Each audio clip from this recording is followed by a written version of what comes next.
Wir vertrauen darauf, dass die Zeit linear verläuft. Dass sie auf ewig gleichförmig voranschreitet, bis in die Unendlichkeit. Aber die Unterscheidung von Vergangenheit, Gegenwart und Zukunft ist nichts als eine Illusion.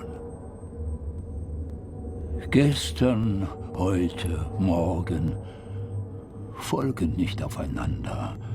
Sie sind in einem ewigen Kreis miteinander verbunden. Alles ist miteinander verbunden.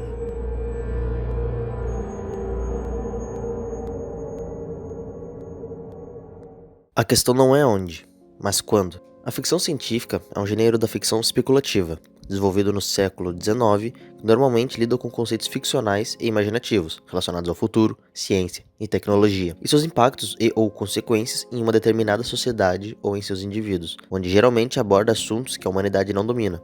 Assim, abrindo um leque de possibilidades para obras deste gênero. Um ótimo exemplo é o tempo, uma entidade que gerou várias interpretações e possui diversos conceitos criados pelas mais diversas culturas ao longo da história. A partir disto surgiu a ideia da viagem no tempo, sendo esta a base central para histórias das obras Dark e Steins Gate. Mas o que é o tempo? Do latim tempus, é uma grandeza física que permite medir a duração do período decorrido para que o estado de um sistema registre uma variação perceptível para o observador, tendo como unidade básica. O segundo, permite ordenar acontecimentos em sequências, estabelecendo assim um passado, um presente e um futuro. Assim, originando o princípio da casualidade, isto é, a condição para que uma causa produza um efeito. Entretanto, nem sempre existiu esta definição mais técnica. No passado tivemos alguns significados diferentes, como o de Parmênides de Eleia, um filósofo grego do século VI a.C., propôs um ser eterno e imutável, fora da temporalidade, afirmando que aquilo que verdadeiramente é jamais sofreria mudança. Na filosofia, ser significa a existência de uma coisa. Tudo que existe é ser. Ser é um conceito que engloba características objetivas e subjetivas da realidade e da existência. Para Platão, filósofo e matemático do período clássico da Grécia Antiga, no Timeu, um diálogo de Platão escrito por volta do século 360 a.C., identificou o tempo como um período de movimento dos corpos celestes e o espaço como aquilo em que as coisas acontecem, seguindo a linha mitológica que associava os deuses à astronomia que alegorizava ideias abstratas. Para Aristóteles, filósofo grego do período clássico da Grécia Antiga, assim como Platão, definiu o tempo como o número de mudanças em relação ao antes e depois, e o lugar de um objeto como o limite mais íntimo e imóvel do que o cerca. Santo Agostinho, um dos mais importantes teólogos e filósofos nos primeiros séculos do cristianismo, apresentou o primeiro argumento filosófico para a realidade da criação no contexto de sua discussão sobre o tempo, dizendo que o conhecimento do tempo depende do conhecimento do movimento das coisas e, portanto, o tempo não pode estar onde não há criaturas para medir sua passagem. Ele também defendeu para isso que Deus está fora do tempo e que criou todos os tempos, o que remete à disputa entre realistas e antirrealistas. Realistas defenderam que o tempo e o espaço existem para além da mente humana, ou seja, na realidade, enquanto antirrealistas defenderam que o espaço e o tempo não possuem existência para além do sentido que lhes dá a mente humana. O conceito de tempo sofreu uma grande mudança quando o pensamento de filósofos gregos, os quais acreditavam no tempo cíclico, em um universo com passado infinito, sem começo, isto é, a teoria do eterno retorno, onde toda existência esteve recorrente e continuará a ocorrer em um número infinito de vezes através do tempo, foi substituída pelo pensamento de filósofos e teólogos medievais, que desenvolveram o conceito de um universo com passado finito e com começo, o tempo linear, perspectiva nascida com a tradição judaico-cristã, onde os eventos são irrepetíveis e irreversíveis, seu movimento é retilíneo como uma reta ininterrupta de registros históricos singulares. A ideia de tempo singular e causalidade são representados por um termo chamado flecha do tempo, a qual sempre aponta para o futuro. Todavia, mesmo que matematicamente as leis valem tanto para o futuro quanto para o passado, de acordo com as leis da termodinâmica, a entropia é irreversível. Logo, se o universo se desloca de uma baixa entropia para uma alta entropia, nunca poderemos ver os acontecimentos se reverterem. Entre as mais diversas teorias de possíveis viagens no tempo, a escolhida de hoje é a abordagem feita pelo filósofo, matemático e lógico austríaco Kurt Gödel, em 1949, onde ele descreveu um universo em que existe um caminho fechado no espaço que faz um caminho fechado no tempo, chamado de curvas fechadas de tipo tempo. Não são dispositivos que te levarão para uma data qualquer no passado, mas se você seguir em uma dessas linhas do universo, este é o nome que se dá para o caminho de um objeto no espaço-tempo, você vai normalmente avançar no futuro, porém retornará ao ponto inicial. É tipo virar a esquina e encontrar você mesmo alguns dias atrás. Consequentemente, os resultados do universo de Gödel gerariam algo semelhante à teoria quântica da retrocasualidade, qual de forma bem resumida diz que o futuro pode influenciar o passado. Uma situação como essa é conhecida como paradoxo temporal. Há diversos tipos de paradoxo, sendo este recém-citado o paradoxo da predestinação, onde o viajante do tempo é pego em um ciclo de eventos que predestina ou antecede o indivíduo para viajar de volta no tempo. Tendo estes últimos conhecimentos em mente, podemos entrar no universo de Dark, série alemã criada por Baran Bo Odar e Janty Fries, história de mistério e ficção científica, lançada em 2017, que se passa na cidade fictícia de Vinden de forma não linear. Portanto, deve-se previamente entender que o tempo em Dark ocorre diferente da nossa realidade, sendo o caso explicado anteriormente, tempo cíclico, mostrando a história dos membros da família Kenwald, Nielsen, Tiedemann e Doppler, em 3 tempos diferentes, sendo eles 1953, 1986 e 2019. Esses são os 3 anos bases, mas posteriormente vemos 1920 e 2052, todos com diferença de 33 anos. A série está cheia de referências, sendo a mais notável a de Chernobyl. Ambas cidades possuem usina nuclear e ambos acidentes ocorreram em 86. A diferença é que dentro da série, este evento transformou a caverna próxima da usina em uma ponte de Eisenhausen, isto é, um buraco de minhocas, assim possibilitando o desenrolar da história com os saltos temporais. Como o próprio nome sugere, Dark é uma série com atmosfera densa, ângulos de câmera pouco convencionais e ambientes escuros. A pouca luminosidade nos mostra uma paleta de cores frias que nos transportam para a realidade dos personagens. Outra escuridão na série são os personagens, seus sentimentos para ser mais específico. Diferente de animações japonesas ou novelas mexicanas onde há um exagero na expressão das emoções, em Dark, todos possuem uma certa frieza perante os fatos descobertos ao longo das histórias, mostrando uma calma que causa um interesse e desperta uma vontade ainda maior de saber o que está por vir. Como se não fosse o bastante, os personagens em Dark sofrem, mas sofrem e sofrem mais ainda, mas não devido às suas escolhas, e justamente pela falta delas. O máximo que muitos podem fazer ali é desistir de qualquer coisa que estejam tentando alterar e observar o desenrolar das coisas, as quais muitas vezes mostram-se em plot twists imutáveis. Este sofrimento é a dor de ser escravo do que chamamos de destino. A série começa em 2019 com Jonas Kenwald perturbado com o recente suicídio do pai, Michael Kenwald, o qual posteriormente descobrimos que em 2019 é uma criança, Mikkel Nielsen, irmão mais novo da garota pelo qual Jonas é apaixonado, Martha Nielsen. Em uma certa noite, Jonas e seu grupo de amigos se aproximam da caverna, a qual faz um barulho assustador, e enquanto todos corriam, Mikkel se perde na caverna, indo parar em 86, onde cresceu com o nome de Michael. Aceitando sua nova realidade, pois ninguém acreditava que vinha de 2019, se casou com Hannah, assim nascendo Jonas. Entretanto, descobrimos logo no começo da série que ela possui um caso com Ulrich Nielsen, pai de Mikkel, em 2019. Acredito que com essa informação já dá para ter uma noção da complexidade de Dark, a qual possui um emaranhamento muito maior que este, ou um nó, como alguns personagens costumam chamar estes loopings ou ciclos em que se encontram. Não somos livres nas nossas atitudes porque não somos livres nos nossos desejos. Não conseguimos ir contra aquilo que está dentro de nós. Isso que é foda em Dark. Não foda de foda, mas foda de triste. Basicamente não há livre-arbítrio. Todos os acontecimentos já estão definidos e devido à maneira como o tempo age, a qual não é uma linha reta, mas sim um círculo, podemos ver que tudo está conectado. Há tanto a casualidade quanto a retrocausalidade. Aqui o futuro influencia o passado e consequentemente o passado influencia esse futuro e vai fazer a mesma coisa que fez antes. Um exemplo disso é o paradoxo de Bootstrap. De forma bem resumida, é o caso em que um objeto ou evento não tem a necessidade de ser criado para existir. É tipo você receber uma visita de um viajante do tempo que veio do futuro, pedindo para você criar uma máquina do tempo, você passa anos criando, depois de pronto você volta no passado e passa as informações necessárias para você do passado criar uma máquina do tempo.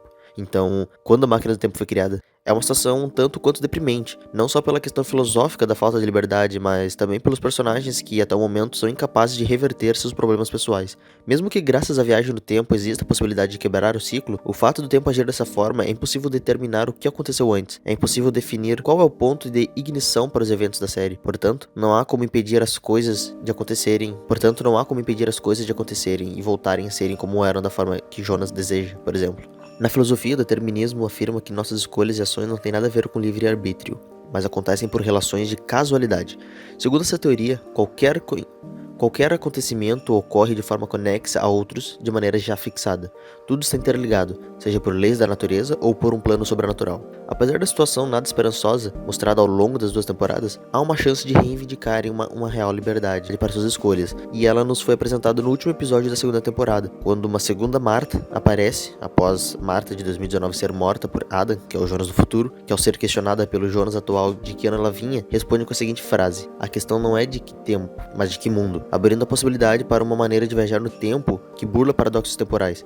Estou falando da teoria de multiverso quântico, que é uma ideia derivada da interpretação de muitos mundos de Hugh Everett III. Ela sugere que, para cada decisão que tomamos em nosso dia a dia, há um outro universo em que a outra opção é realizada, ou seja, um universo que não se divide em múltiplas cópias de si mesmo o tempo todo. Ao invés disso, já existe uma quantidade infinita de universos paralelos que se coexistem e se sobrepõem, cada um deles igualmente real. E é a partir do pressuposto de um possível multiverso que iremos falar de Steins Gate, anime lançado em 2011 pelo estúdio White Fox. Assim como Dark, também é uma série de ficção científica e mistério. A história se passa em Akihabara e conta a história de Hinaro Okabe, um autoproclamado cientista louco e fundador do Laboratório de Experimentos do Futuro. Basicamente, é onde passa a maior parte do tempo inventando coisas que não têm sentido. Porém, sua maior característica é sua personalidade, a qual acredita ter poderes especiais e ser diferente de humanos comuns. Tipo quando inventa ligações fictícias de uma suposta organização que está atrás dele. Tudo isso gera uma atmosfera muito boa na trama, com humor na medida certa, mas não por piadas bobas, e sim pelas situações em que os personagens se encontram, deixando o clima bem leve, e seu destaque nas viagens temporais é devido à sua real habilidade, Reading Steiner, a qual permite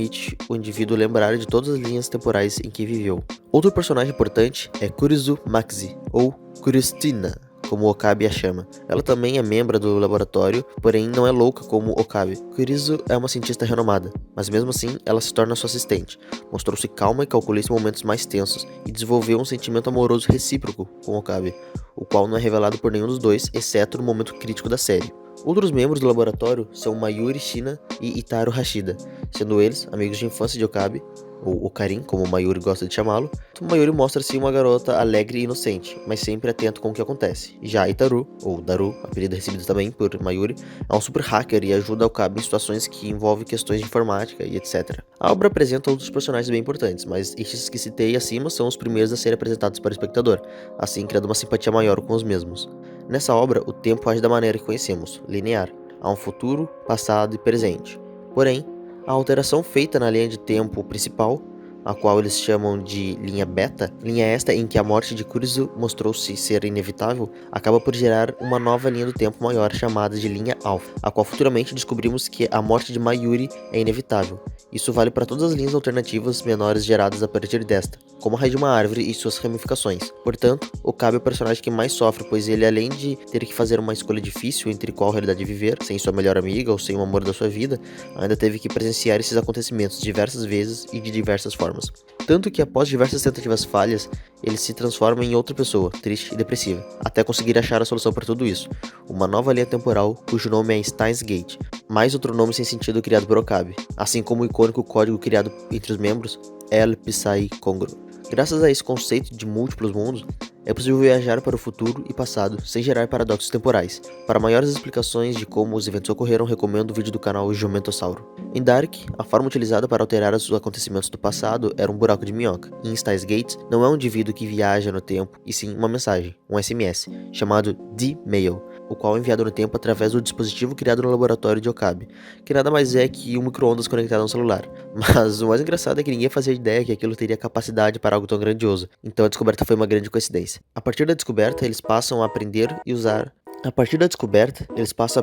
usar e somos apresentados aos personagens e seus respectivos backgrounds, através de pedidos com interesses pessoais, como por exemplo o caso de Luka Ushibara, um garoto com feições extremamente femininas, além de suas vestimentas. No fundo, ele nunca quis ter nascido assim, e gosta de quando as pessoas usam pronomes femininos, pois é assim que ele, ou neste caso, ela, gostaria de ser. Tanto que pede para fazer uma alteração no passado ao enviar uma mensagem que faz com que nasça como uma menina. Como se já não bastasse isso, ainda tem que aceitar o seu amor platônico por Okabe. Assim como Dark, Steins Gate é cheio de referências, sendo as principais CERN, com S, que significa Société Européenne pour la Recherche Nucléaire, que no anime se refere a CERN, com C, que é o Conseil Européen pour la Recherche Nucléaire, que é o maior laboratório de física de partículas no mundo, localizado na fronteira franco-suíça, Europa. No caso, o CERN com C realmente existe, né? É lá que tem o LHC, que é o Grande Colisor de Hadrons, que é o maior acelerador de partículas do mundo. O Reading Steiner de Okabe Hintaro se refere ao Bernstein Effect, que é conhecido como efeito Mandela. O efeito Mandela é você se lembrar de algo que aconteceu como se fosse real, mas não aconteceu, que seria explicado como memória de outra linha do tempo. O exemplo mais famoso disso, pelo menos que eu conheço, é quando todo mundo acredita, velho, que no episódio em que o Goku Super Saiyajin 3 está lutando com o Majin Buu, é interrompido por mostrar as notícias da queda das Torres Gêmeas. Bom, isso é mais um efeito Mandela. Os nomes das operações, Urd, Verdandi e Skuld, são deuses da mitologia nórdica. a Urd agora é do passado, Verdande do presente e Skuld do futuro. E por último, a de John Titor, que no anime se chama Amane Suzuha e é filha de Daru. No anime, ela é uma viajante do tempo, vindo do ano de 2036, que está tentando impedir a Terceira Guerra Mundial, causada pela CERN, por causa da competição para dominar o mundo utilizando máquinas do tempo. Já na vida real, ele apareceu em fóruns e chats da internet nos anos 2000, alegando ter uma máquina do tempo e ser um soldado americano vindo do ano de 2036. Em suma, tanto Dark quanto Steins Gate usam a viagem do tempo para construir seus respectivos enredos, mas apesar do lado fictício, ainda são obras de drama. Este lado muitas vezes não recebe muita ênfase quanto o científico, o qual atrai a maioria das pessoas, mas continua sendo muito mais importante para a série. Como eu já citei a frase dita em Dark, não somos livres nos nossos desejos, isto é, nossas emoções. O personagem Jonas, por exemplo, tanto de 2019 quanto sua versão do futuro, Adam, fez o que fez em prol de uma realidade em que Marta, sua tia e amor da sua vida, esteja viva, independente de quem ou o que estiver em seu caminho. O mesmo vale para Steins Gate. Em um momento, Okabe desfaz todos os e-mails em prol de sair da linha temporal Alpha com a intenção de evitar a morte de sua amiga Mayuri, assim como busca a linha temporal Steins Gate para sair da linha temporal Beta, onde Kurizu sempre morre. Portanto, tudo, exatamente tudo, foi movido pelo amor. Este é o sentimento que transcendeu todos os tempos e mundos, como é visto na frase dita por Okabe para Kirizu no final da série. Não importa a linha de mundo, a época ou o lugar, eu sempre vou te amar. Então esse foi o vídeo, espero que gostem, se inscrevam no canal para dar aquela força e falou! El Pisai Kongro. どの世界線のどの時間どの場所にいようとも俺はお前が好きだった。改めて言う、マキセ・クリス、俺はお前が好きだ。お前はどうなんだ？今この時この瞬間、お前は俺のことをどう思っているんだ？私は知りたいのか？